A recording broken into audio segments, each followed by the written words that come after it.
think, just having the opportunity to play every day, and the big thing was staying healthy too.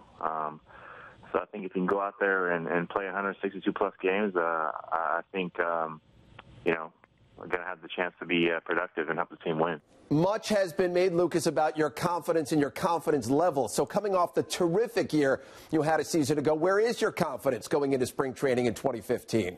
I think early in the season, early in the years when I first came up, the confidence was it was blown a bit out of proportion. To have this game, to play this game, you've got to be confident. And you got to have confidence in yourself. So it's definitely, it's definitely risen after having the year that I had. Hopefully that's going to propel me into 2015. Biggest off-season acquisition for the Mets to this point has been Michael Kadire, and there's been a lot of discussion that he's going to play some first base against left-handed pitchers. How do you feel about it, and what do you think you need to do to make sure that you're in there every day, even against lefties? I think, picking up Michael Kadire was a great acquisition. Anything that's going to help us win, I'm all for. I think we got a group of guys that really has the same, goal in mind. As far as hitting the lefties, it's really no secret. Kind of struggled, but I can change my plan. I can change my approach.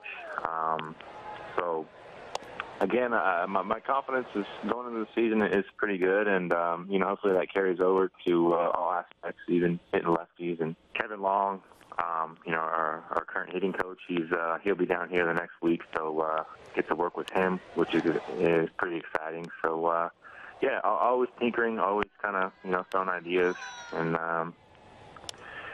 really trying to get better day by day. Is there something specifically that you're working on when it comes to your swing? Yeah, I think just kind of staying on top of the ball a little more and kind of being a little less aggressive with my front hip. Because I think it kind of tends to leak out a bit when I get too over aggressive and want to try to hit the ball too far. Just trying to be consistent. I think that's the main goal for every player. As you go into spring training this year as the everyday first baseman, how does it change? How does it change spring training for you? It doesn't really change. I think you still have to go into spring training with a little chip on your shoulder, still have that intensity, still wanting to win a job.